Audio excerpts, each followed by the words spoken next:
we've actually improved. But you sure that those numbers? Do you sure those numbers really? Yes. Do you think Nigerians care about how much we produce, about how much they can afford, how much is here? You know what I'm talking about? Yeah, in the inner pocket, and how much they are paying for goods and services. In other words, how much they are paying for consumer goods. Yeah, so obviously from a consumer perspective, they do not, you know, GDP figures actually don't have any impact on. So they can't eat the GDP? So yes, yeah, obviously they can't eat.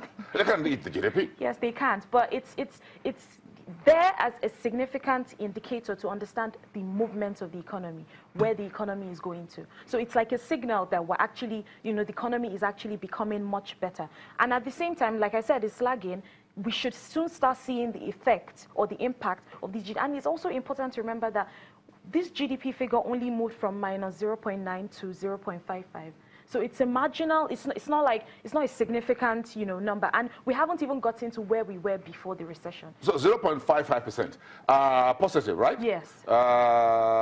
And we're coming from minus 0.99%. So in a very simple math, we still have about 0.44, thereabout, 0.43%.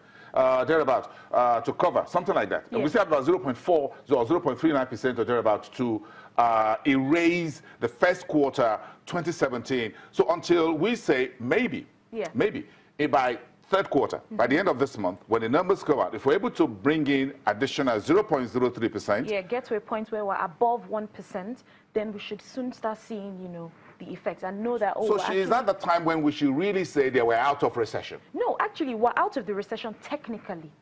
But recession is only a definition. You have 2 quarters of negative growth, you're in a recession. So you're technically out of it once you've, you know, crossed that level, you've moved into the positive territory. It's just a figure.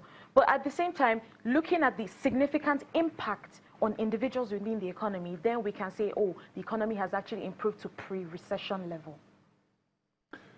Whew. Okay. I'm going to try to understand that, and I will try to re-explain what you have said to others, what it means about recession. But again, what we eat and drink is a question of price. So price stability, inflation is very key to people. So if we take inflation out of a GDP report and say, I don't want to eat inflation, because in Nigeria what we eat is inflation. Yeah, well, that's what it means. Yes, because if the price of bread was 100 or 200 and I'm paying 350, that's inflation that I'm eating for breakfast. Yes, exactly, the changes in prices. Yeah, that's what it means. So again, we need to therefore focus on inflation. Yes, inflation numbers, which are also declining marginally. Yeah, and you folks have a report that says there's likely going to be a forecast. A forecast that says we're going to see a bit of a lower trend for August numbers, which will be out next week. Yes. What's the number? 16.03, that's our forecast. From 16.05? Yes, so it's a marginal decline. Why? Because, you know, we haven't really seen, or in the month of August, we hadn't seen,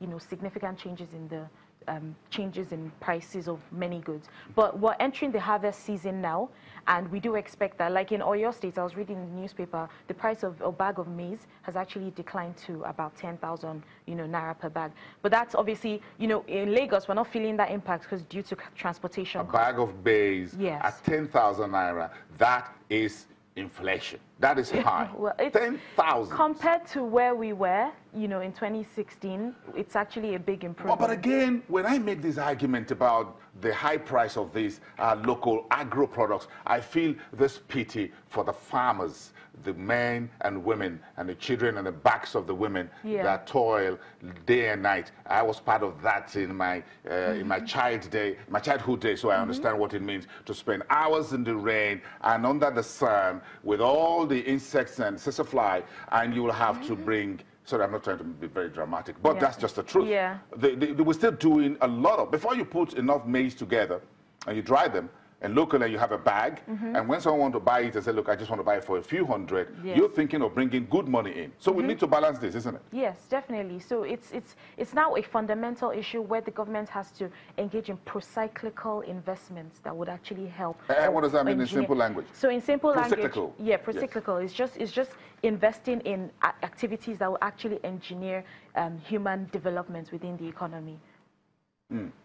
Pro-cyclical. Yeah. And what does that mean? Who's going to do that? The government, the private sector? Both. It's a combination of both, factors. The government has to, spend on infrastructure, roads, power, and all that would actually aid labor productivity within the economy. And from the business side, through that, businesses can actually, be more efficient in their in their activities, and would be able to hire more labor, pay more wages, pay more salaries, and the level of investments within the economy would actually increase as a result. 30 seconds or so. Is there any significant change in any current market prices in September, even though you spoke about August inflation? No, the only two that we had seen that had rice had been stubbornly high, but it had only decreased to about 16.5 from 17,000.